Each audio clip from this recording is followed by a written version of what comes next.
شروع اللہ کے نام سے جو بڑا مہربان نہایت رحم والا ہے۔ لوگوں کا حساب اعمال کا وقت نزدیک آ پہنچا ہے اور وہ غفلت میں پڑے اس سے منہ پھیر رہے ہیں۔ ان کے پاس کوئی نئی نصیحت ان کے پروردگار کی طرف سے نہیں آتی مگر وہ اسے کھیلتے ہوئے سنتے ہیں۔ ان کے دل غفلت میں پڑے ہوئے ہیں اور ظالم لوگ آپس میں چپکے چپکے باتیں کرتے ہیں کہ یہ شخص کچھ بھی نہیں مگر تمہارے جیسا آدمی ہے، تو تم آنکھوں دیکھتے جادو کی لپیٹ میں کیوں آتے ہو؟ پیغمبر صلی اللہ علیہ وآلہ وسلم نے کہا کہ جو بات آسمان اور زمین میں کہی جاتی ہے میرا پروردگار اسے جانتا ہے اور وہ سننے والا اور جاننے والا ہے۔ بلکہ ظالم کہنے لگے کہ یہ قرآن پریشان باتیں ہیں جو خواب میں دیکھ لی ہیں۔ نہیں، بلکہ اس نے اس کو اپنی طرف سے بنا لیا ہے۔ نہیں، بلکہ یہ شعر ہے جو اس شاعر کا نتیجہ تباہ ہے۔ تو جیسے پہلے پیغمبر نشانیاں دے کر بھیجے گئے تھے اسی طرح یہ بھی ہمارے پاس کوئی نشانی لائے۔ ان سے پہلے جن بستیوں کو ہم نے ہلاک کیا وہ ایمان نہیں لاتی تھیں، تو کیا یہ ایمان لے آئیں گے؟ اور ہم نے تم سے پہلے مرد ہی پیغمبر بنا کر بھیجے جن کی طرف ہم وحی بھیجتے تھے۔ اگر تم نہیں جانتے تو جو یاد رکھتے ہیں ان سے پوچھ لو۔ اور ہم نے ان کے ایسے جسم نہیں بنائے تھے کہ کھانا نہ کھائیں اور نہ وہ ہمیشہ رہنے والے تھے۔ پھر ہم نے ان کے بارے میں اپنا وعدہ سچا کر دیا تو ان کو اور جس کو چاہا نجات دی اور حد سے نکل جانے والوں کو ہلاک کر دیا۔ ہم نے تمہاری طرف ایسی کتاب نازل کی ہے جس میں تمہارا تذکرہ ہے، کیا تم نہیں سمجھتے؟ اور ہم نے بہت سی بستیوں کو جو ستمگار تھیں ہلاک کر مارا اور ان کے بعد اور لوگ پیدا کر دیے۔ جب انہوں نے ہمارے مقدمہ عذاب کو دیکھا تو لگے اس سے بھاگنے۔ مت بھاگو اور جن نعمتوں میں تم عیش و آسائش کرتے تھے ان کی اور اپنے گھروں کی طرف لوٹ جاؤ، شاید تم سے اس بارے میں دریافت کیا جائے۔ کہنے لگے ہائے شامت، بے شک ہم ظالم تھے۔ تو وہ ہمیشہ اسی طرح پکارتے رہے یہاں تک کہ ہم نے ان کو کھیتی کی طرح کاٹ کر اور آگ کی طرح بجھا کر ڈھیر کر دیا۔ اور ہم نے آسمان اور زمین کو اور جو مخلوقات ان دونوں کے درمیان ہے اس کو لہو لعاب کے لیے پیدا نہیں کیا۔ اگر ہم چاہتے کہ کھیل کی چیزیں یعنی زن و فرزن بنائیں تو اگر ہم کو کرنا ہی ہوتا تو ہم اپنے پاس سے بنا لیتے۔ نہیں، بلکہ ہم سچ کو جھوٹ پر کھینچ مارتے ہیں تو وہ اس کا سر توڑ دیتا ہے اور جھوٹ اسی وقت نابود ہو جاتا ہے، اور جو باتیں تم بناتے ہو ان سے تمہاری ہی خرابی ہے۔ اور جو لوگ آسمانوں میں اور جو زمین میں ہیں سب اسی کے مملوک اور اسی کا مال ہیں، اور جو فرشتے اس کے پاس ہیں وہ اس کی عبادت سے نہ کنیاتے ہیں اور نہ اکتاتے ہیں۔ رات دن اس کی تسبیح کرتے رہتے ہیں، نہ تھکتے ہیں نہ تھمتے ہیں۔ بھلا لوگوں نے جو زمین کی چیزوں سے بعض کو معبود بنا لیا ہے تو کیا وہ ان کو مرنے کے بعد اٹھا کھڑا کریں گے؟ اگر آسمان اور زمین میں خدا کے سوا اور معبود ہوتے تو زمین و آسمان درہم برہم ہو جاتے۔ جو باتیں یہ لوگ بتاتے ہیں خدا مالک عرش ان سے پاک ہے۔ وہ جو کام کرتا ہے اس کی پرسش نہیں ہوگی، اور جو کام یہ لوگ کرتے ہیں اس کی ان سے پرسش ہوگی۔ کیا لوگوں نے خدا کو چھوڑ کر اور معبود بنا لیے ہیں؟ کہہ دو کہ اس بات پر اپنی دلیل پیش کرو۔ یہ میری اور میرے ساتھ والوں کی کتاب بھی ہے، اور جو مجھ سے پہلے پیغمبر ہوئے ہیں ان کی کتابیں بھی ہیں، بلکہ بات یہ ہے کہ ان میں اکثر حق بات کو نہیں جانتے اور اس لیے اس سے منہ پھیر لیتے ہیں۔ اور جو پیغمبر ہم نے تم سے پہلے بھیجے ان کی طرف یہی وحی بھیجی کہ میرے سوا کوئی معبود نہیں، تو میری ہی عبادت کرو۔ اور کہتے ہیں کہ خدا بیٹا رکھتا ہے، وہ پاک ہے، اس کے نہ بیٹا ہے نہ بیٹی، بلکہ جن کو یہ لوگ اس کے بیٹے بیٹیاں سمجھتے ہیں وہ اس کے عزت والے بندے ہیں۔ اس کے آگے بڑھ کر بول نہیں سکتے اور اس کے حکم پر عمل کرتے ہیں۔ جو کچھ ان کے آگے ہو چکا ہے اور جو پیچھے ہوگا وہ سب سے واقف ہے، اور وہ اس کے پاس کسی کی سفارش نہیں کر سکتے مگر اس شخص کی جس سے خدا خوش ہو، اور وہ اس کی ہیبت سے ڈرتے رہتے ہیں۔ اور جو شخص ان میں سے یہ کہے کہ خدا کے سوا میں معبود ہوں تو اسے ہم دوزخ کی سزا دیں گے، اور ظالموں کو ہم ایسی ہی سزا دیا کرتے ہیں۔ کیا کافروں نے نہیں دیکھا کہ آسمان اور زمین دونوں ملے ہوئے تھے تو ہم نے جدا جدا کر دیا، اور تمام جاندار چیزیں ہم نے پانی سے بنائیں، پھر یہ لوگ ایمان کیوں نہیں لاتے؟ اور ہم نے زمین میں پہاڑ بنائے تاکہ لوگوں کے بوجھ سے ہلنے اور جھکنے نہ لگے، اور اس میں کشادہ رستے بنائے تاکہ لوگ ان پر چلیں، اور آسمان کو محفوظ چھت بنایا، اس پر بھی وہ ہماری نشانیوں سے منہ پھیر رہے ہیں۔ اور وہی تو ہے جس نے رات اور دن اور سورج اور چاند کو بنایا۔ یہ سب یعنی سورج اور چاند اور ستارے آسمان میں اس طرح چلتے ہیں گویا تیر رہے ہیں۔ اور اے پیغمبر صلی اللہ علیہ وآلہ وسلم، ہم نے تم سے پہلے کسی آدمی کو بقائے دوام نہیں بخشا، بھلا اگر تم مر جاؤ تو کیا یہ لوگ ہمیشہ رہیں گے؟ ہر متنفس کو موت کا مزہ چکھنا ہے، اور ہم تم لوگوں کو سختی اور آسودگی میں آزمائش کے طور پر مبتلا کرتے ہیں، اور تم ہماری طرف ہی لوٹ کر آؤ گے۔ اور جب کافر تم کو دیکھتے ہیں تو تم سے استہزا کرتے ہیں کہ کیا یہی شخص ہے جو تمہارے معبودوں کا ذکر برائی سے کیا کرتا ہے، حالانکہ وہ خود رحمان کے نام سے منکر ہیں۔ انسان کچھ ایسا جلد باز ہے کہ گویا جلد بازی ہی سے بنایا گیا ہے۔ میں تم لوگوں کو عنقریب اپنی نشانیاں دکھاؤں گا تو تم جلدی نہ کرو۔ اور کہتے ہیں کہ اگر تم سچے ہو تو جس عذاب کی یہ وعید ہے وہ کب آئے گا؟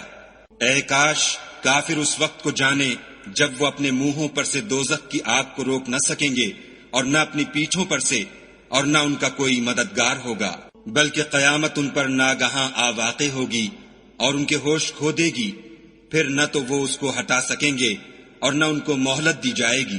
اور تم سے پہلے بھی پیغمبروں کے ساتھ استہزا ہوتا رہا ہے، تو جو لوگ ان میں سے تمسخر کیا کرتے تھے ان کو اسی عذاب نے جس کی ہنسی اڑاتے تھے آ گھیرا۔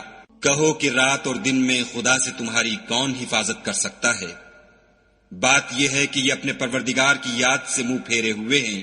کیا ہمارے سوا ان کے اور معبود ہیں کہ ان کو مصائب سے بچا سکیں؟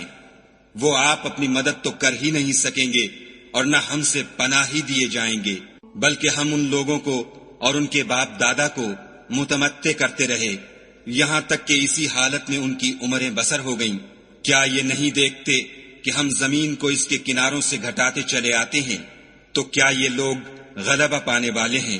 کہہ دو کہ میں تم کو حکم خدا کے مطابق نصیحت کرتا ہوں، اور بہروں کو جب نصیحت کی جائے تو وہ پکار کو سنتے ہی نہیں، اور اگر ان کو تمہارے پروردگار کا تھوڑا سا عذاب بھی پہنچے تو کہنے لگیں کہ ہائے کم بختی، ہم بے شک گناہگار تھے۔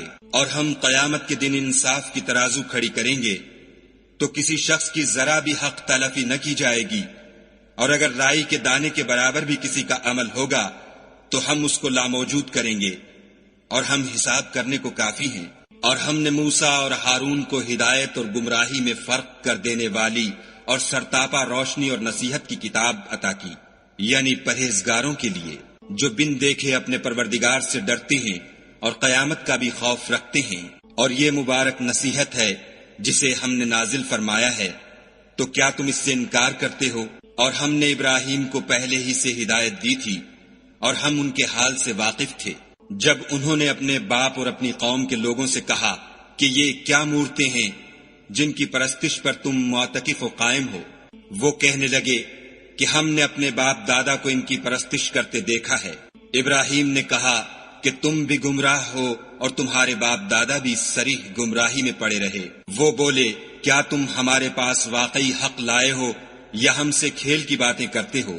ابراہیم نے کہا نہیں، بلکہ تمہارا پروردگار آسمانوں اور زمین کا پروردگار ہے جس نے ان کو پیدا کیا ہے، اور میں اس بات کا گواہ اور اسی کا قائل ہوں۔ اور خدا کی قسم جب تم پیٹھ پھیر کر چلے جاؤ گے تو میں تمہارے بتوں سے ایک چال چلوں گا۔ پھر ان کو توڑ کر ریزہ ریزہ کر دیا، مگر ایک بڑے بت کو نہ توڑا تاکہ وہ اس کی طرف رجوع کریں۔ کہنے لگے کہ ہمارے معبودوں کے ساتھ یہ معاملہ کس نے کیا؟ وہ تو کوئی ظالم ہے۔ لوگوں نے کہا کہ ہم نے ایک جوان کو ان کا ذکر کرتے ہوئے سنا ہے، اسے ابراہیم کہتے ہیں۔ وہ بولے کہ اسے لوگوں کے سامنے لاؤ تاکہ وہ گواہ رہیں۔ جب ابراہیم آئے تو بت پرستوں نے کہا کہ ابراہیم بھلا یہ کام ہمارے معبودوں کے ساتھ تو نے کیا ہے؟ ابراہیم نے کہا بلکہ یہ ان کے ان بڑے بت نے کیا ہوگا، اگر یہ بولتے ہوں تو ان سے پوچھ لو۔ انہوں نے اپنے دل میں غور کیا تو آپس میں کہنے لگے بے شک تم ہی بے انصاف ہو۔ پھر شرمندہ ہو کر سر نیچا کر لیا۔ اس پر بھی ابراہیم سے کہنے لگے کہ تم جانتے ہو یہ بولتے نہیں۔ ابراہیم نے کہا کہ پھر تم خدا کو چھوڑ کر کیوں ایسی چیزوں کو پوچھتے ہو جو نہ تمہیں کچھ فائدہ دے سکیں اور نہ نقصان پہنچا سکیں۔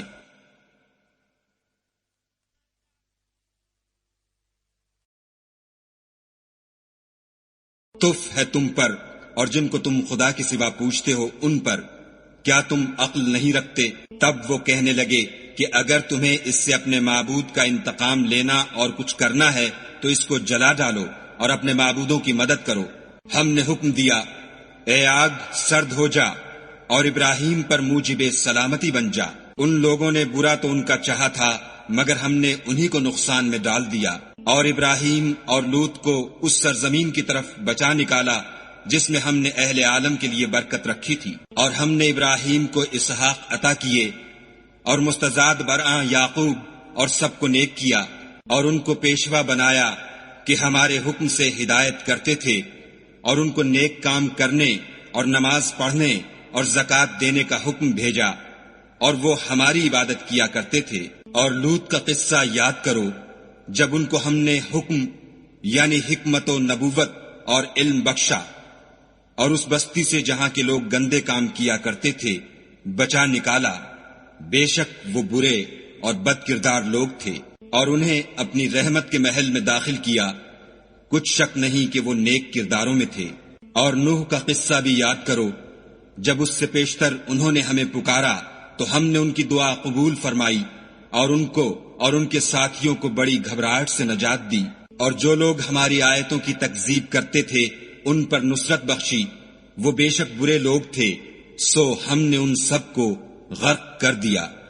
اور داؤد اور سلیمان کا حال بھی سن لو کہ جب وہ ایک کھیتی کا مقدمہ فیصل کرنے لگے جس میں کچھ لوگوں کی بکریاں رات کو چر گئی اور اسے روند گئی تھیں، اور ہم ان کے فیصلے کے وقت موجود تھے، تو ہم نے فیصلہ کرنے کا طریق سلیمان کو سمجھا دیا، اور ہم نے دونوں کو حکم یعنی حکمت و نبوت اور علم بخشا تھا، اور ہم نے پہاڑوں کو داؤد کا مسخر کر دیا تھا کہ ان کے ساتھ تسبیح کرتے تھے، اور جانوروں کو بھی مسخر کر دیا تھا، اور ہم ہی ایسا کرنے والے تھے۔ اور ہم نے تمہارے لیے ان کو ایک طرح کا لباس بنانا بھی سکھا دیا تاکہ تم کو لڑائی کے ضرر سے بچائے، بس تم کو شکر گزار ہونا چاہیے۔ اور ہم نے تیز ہوا سلیمان کے تابع فرمان کر دی تھی جو ان کے حکم سے اس ملک میں چلتی تھی جس میں ہم نے برکت دی تھی یعنی شام، اور ہم ہر چیز سے خبردار ہیں۔ اور دیووں کی جماعت کو بھی ان کے تابع کر دیا تھا کہ ان میں سے بعض ان کے لیے غوطے مارتے تھے اور اس کے سوا اور کام بھی کرتے تھے، اور ہم ان کے نگہبان تھے۔ اور ایوب کو یاد کرو جب انہوں نے اپنے پروردگار سے دعا کی کہ مجھے ایذا ہو رہی ہے اور تو سب سے بڑھ کر رحم کرنے والا ہے، تو ہم نے ان کی دعا قبول کر لی، اور جو ان کو تکلیف تھی وہ دور کر دی، اور ان کو بال بچے بھی عطا فرمائے، اور اپنی مہربانی سے ان کے ساتھ اتنے ہی اور بخشے۔ اور عبادت کرنے والوں کے لیے یہ نصیحت ہے۔ اور اسماعیل اور ادریس اور ذوالکفل کو بھی یاد کرو، یہ سب صبر کرنے والے تھے، اور ہم نے ان کو اپنی رحمت میں داخل کیا، بلا شبہ وہ نیکوکار تھے۔ اور ذوالنون کو یاد کرو جب وہ اپنی قوم سے ناراض ہو کر غصے کی حالت میں چل دیے، اور خیال کیا کہ ہم ان پر قابو نہیں پا سکیں گے، آخر اندھیرے میں خدا کو پکارنے لگے کہ تیرے سوا کوئی معبود نہیں، تو پاک ہے اور بے شک میں قصوروار ہوں۔ تو ہم نے ان کی دعا قبول کر لی اور ان کو غم سے نجات بخشی، اور ایمان والوں کو ہم اسی طرح نجات دیا کرتے ہیں۔ اور زکریا کو یاد کرو جب انہوں نے اپنے پروردگار کو پکارا کہ پروردگار مجھے اکیلا نہ چھوڑ اور تو سب سے بہتر وارث ہے، تو ہم نے ان کی پکار سن لی اور ان کو یحییٰ بخشے اور ان کی بیوی کو اولاد کے قابل بنا دیا۔ یہ لوگ لپک لپک کر نیکیاں کرتے اور ہمیں امید اور خوف سے پکارتے اور ہمارے آگے عاجزی کیا کرتے تھے۔ اور ان مریم کو بھی یاد کرو جنہوں نے اپنی عفت کو محفوظ رکھا، تو ہم نے ان میں اپنی روح پھونک دی اور ان کو اور ان کے بیٹے کو اہل عالم کے لیے نشانی بنا دیا۔ یہ تمہاری جماعت ایک ہی جماعت ہے اور میں تمہارا پروردگار ہوں، تو میری ہی عبادت کیا کرو۔ اور یہ لوگ اپنے معاملے میں باہم متفرق ہو گئے، مگر سب ہماری طرف رجوع کرنے والے ہیں۔ جو نیک کام کرے گا اور مومن بھی ہوگا تو اس کی کوشش رائے گاں نہ جائے گی، اور ہم اس کے لیے ثواب اعمال لکھ رہے ہیں۔ اور جس بستی والوں کو ہم نے ہلاک کر دیا محال ہے کہ رجوع کریں، وہ رجوع نہیں کریں گے یہاں تک کہ یاجوج اور ماجوج کھول دیے جائیں اور وہ ہر بلندی سے دوڑ رہے ہوں، اور قیامت کا سچا وعدہ قریب آ جائے تو ناگاہ کافروں کی آنکھیں کھلی کی کھلی رہ جائیں اور کہنے لگیں کہ ہائے شامت، ہم اس حال سے غفلت میں رہے بلکہ ہم اپنے حق میں ظالم تھے۔ کافروں، اس روز تم اور جن کی تم خدا کے سوا عبادت کرتے ہو دوزخ کا ایندھن ہوں گے اور تم سب اس میں داخل ہو کر رہو گے۔ اگر یہ لوگ در حقیقت معبود ہوتے تو اس میں داخل نہ ہوتے، سب اس میں ہمیشہ جلتے رہیں گے، وہاں ان کو چلانا ہوگا اور اس میں کچھ نہ سن سکیں گے۔ جن لوگوں کے لیے ہماری طرف سے پہلے بھلائی مقرر ہو چکی ہے وہ اس سے دور رکھے جائیں گے یہاں تک کہ اس کی آواز بھی تو نہیں سنیں گے، اور جو کچھ ان کا جی چاہے گا اس میں یعنی ہر طرح کے عیش اور لطف میں ہمیشہ رہیں گے۔ ان کو اس دن کا بڑا بھاری خوف غمگین نہیں کرے گا، اور فرشتے ان کو لینے آئیں گے اور کہیں گے کہ یہی وہ دن ہے جس کا تم سے وعدہ کیا جاتا تھا، جس دن ہم آسمان کو اس طرح لپیٹ لیں گے جیسے خطوں کا تومار لپیٹ لیتے ہیں۔ جس طرح ہم نے کائنات کو پہلے پیدا کیا تھا اسی طرح دوبارہ پیدا کر دیں گے۔ یہ وعدہ ہے جس کا پورا کرنا لازم ہے، ہم ایسا ضرور کرنے والے ہیں۔ اور ہم نے نصیحت کی کتاب یعنی تورات کے بعد زبور میں لکھ دیا تھا کہ میرے نیکوکار بندے ملک کے وارث ہوں گے۔ عبادت کرنے والے لوگوں کے لیے اس میں خدا کے حکموں کی تبلیغ ہے۔ اور اے محمد صلی اللہ علیہ وآلہ وسلم، ہم نے تم کو تمام جہان کے لیے رحمت بنا کر بھیجا ہے۔ کہہ دو کہ مجھ پر خدا کی طرف سے یہ وحی آتی ہے کہ تم سب کا معبود خدا واحد ہے، تو تم کو چاہیے کہ فرما بردار ہو جاؤ۔ اگر یہ لوگ منہ پھیریں تو کہہ دو کہ میں نے تم سب کو یکساں احکام الہی سے آگاہ کر دیا ہے، اور مجھ کو معلوم نہیں کہ جس چیز کا تم سے وعدہ کیا جاتا ہے وہ ان قریب آنے والی ہے یا اس کا وقت دور ہے۔ جو بات پکار کر کی جائے وہ اسے بھی جانتا ہے، اور جو تم پوشیدہ کرتے ہو اس سے بھی واقف ہے۔ اور میں نہیں جانتا، شاید وہ تمہارے لیے آزمائش ہو، اور ایک مدت تک تم اس سے فائدہ اٹھاتے رہو۔ پیغمبر صلی اللہ علیہ وآلہ وسلم نے کہا کہ اے میرے پروردگار، حق کے ساتھ فیصلہ کر دے، اور ہمارا پروردگار بڑا مہربان ہے، اسی سے ان باتوں میں جو تم بیان کرتے ہو مدد مانگی جاتی ہے۔